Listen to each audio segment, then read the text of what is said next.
1월 13일 새벽기도 시작하도록 하겠습니다. 말씀망대 두 번째 창세기에 나타난 그리스도라는 제목으로 말씀 받았는데 정리하도록 하겠습니다. 사단 이겨야 실제로 우리가 살아나게 되어 있습니다. 그 길은 창세기 3장 15절에 예언하신 그리스도, 오직 그리스도밖에는 없습니다. 우리가 사단을 실제로 이길 수 없기 때문에 하나님이 메시아를 보내신다고 약속하셨고 그분이 우리에게 찾아오신 겁니다. 마태복음 12장에 예수님이 하신 말씀처럼 사단을 꺾어야지만 살 수 있습니다. 사단을 꺾지 못하면 마태복음 12장 43절 45절에 있는 것처럼 사단이 만들어 놓은 망대 속에 귀신이 자꾸만 틈타서 우리의 인생과 삶을 파괴하는 그런 저주 재앙으로 가득할 수밖에 없는 상태로 몰아가지게 됩니다. 창세기에서 눈에 보이지 않는 영적인 존재인 사단이 어떻게 인간 세계에 들어왔는지, 그리고 그거를 어떻게 이기는지 그렇게 밝혀놨습니다. 그래서 성경이 창세기와 그리고 성경 싫어하고, 그리고 특히 창세기를 많이 공격을 해서 옛날 이야기인 것처럼, 그래서 하나님의 말씀이 아닌 것처럼 그렇게 많이 공격을 해왔습니다.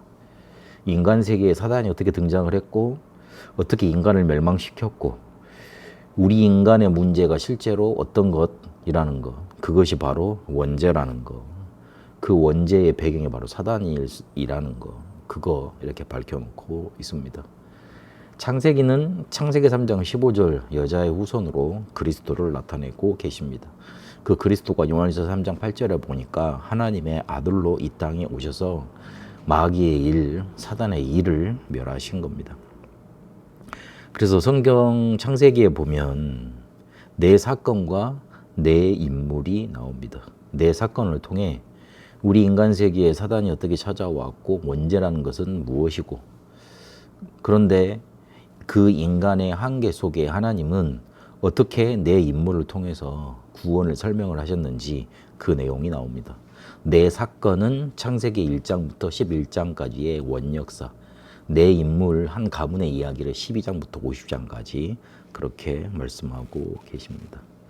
하나님은 말씀으로 천지를 창조하시고 인간을 생명의 원리로 하나님과 함께하는 그런 존재로 창조하셨습니다.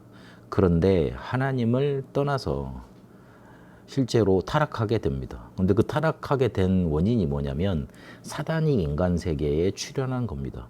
그래서 하나님과의 언약을 파괴하고 저주 재앙이 올 수밖에 없는 문제 속에 빠지게 만들어 버렸습니다.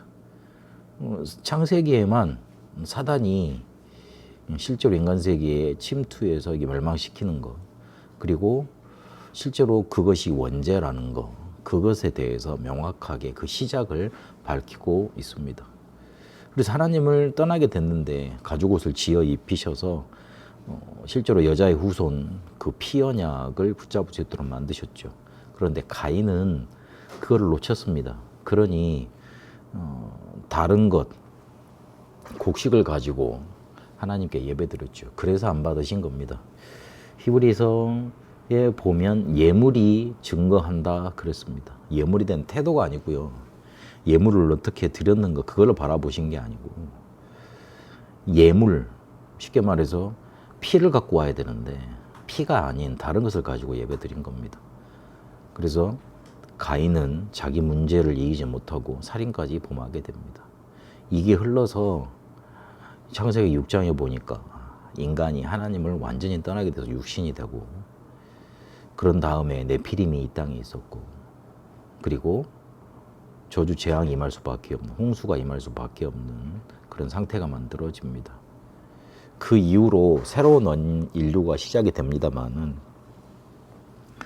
그 새로운 인류가 시작된과 동시에 실제로 문제가 해결된 것 같았지만 그렇지 않았습니다. 사단은 아직도 건재했고 인간의 타락한 본성은 그대로 있었고, 그렇게 하나님을 떠나서 죄 속에 저주 재앙 받을 수밖에 없는 그 상태는 그대로였던 겁니다. 그래서 바벨탑을 짓게 되고 인류는 또 흩어지게 됩니다. 하나님은 이 구원을 설명하시기 위해서 이 한 가문을 부르시게 됩니다. 그게 바로 아브라함 가문입니다. 창세기 3장을 주셔서 이 언약을 계속 사람들이 붙잡고 승리하기를 원하셨지만 놓치는 겁니다. 그래서 아브라함 가문을 부르셔서 이 구원을 창세기 3장 15절 보내실 가문으로 삼으시고 구원에 대해서 설명하십니다. 아브라함을 가지고는 구원의 시작에 대해서 이삭을 통해서 이렇게 모리아산 번제 사건을 통해서 언약이 각인되게 하시고 하나님 자녀의 신분과 권세 이 부분에 대해서 설명을 하십니다. 야곱은 또 언약을 놓치고 이렇게 많은 어려움을 당하다가 언약을 다시 붙잡게 되고 그리고 기도의 축복을 누리게 됩니다. 그러면서 요셉에게는 언약과 동시에 기도의 비밀이 전달이 되어져서 신앙생활하면서 세계복음화하는 그런 승리의 비밀이 전달됐습니다. 그래서 요셉의 성품과 삶을 통해서 예수 그리스도를 예표해 주셨고 요셉의 헌신을 통해서 언약 가문이 이렇게 보존되는 그런 응답을 받게 됩니다.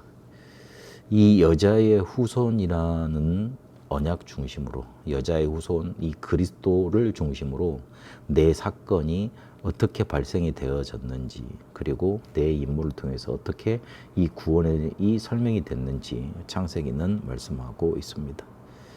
이거를 우리는 빛으로 말씀의 능력으로 누려야겠습니다. 우리가 창세기 1장 2절처럼 흑암혼돈 공허 속에 있을 수 있습니다. 그러나 하나님은 그곳에 우리를 가만 놔두지 않고 1장 3절 창조의 빛을 비추십니다. 그래서 우리에게 빛의 망대로 바꾸는 일이 일어나야 됩니다. 남은 자의 기도로요. 그리고 빛의 여정을 찾아내서 순례자의 기도로 집중하며 이 여정을 찾아내야 됩니다. 그리고 빛의 이정표를 세워서 무너지지 않고 정복자의 기도로 창조적 작품을 나타내는 전무후무한 사람의 응답 누려가야겠습니다. 창세기에 나타난 그리스도 창세기 3장 15절 여자의 후손을 붙들고 이 말씀의 빛, 말씀의 능력이 임하는 한 주간 되시길 바랍니다. 사단을 이길 수 있는 오직 그리스도 복음 우리에게 주심을 감사드립니다. 창세기 3장 15절에 여자의 후손 붙들고 말씀의 능력, 빛이 임하는 축복 누리게 하옵소서.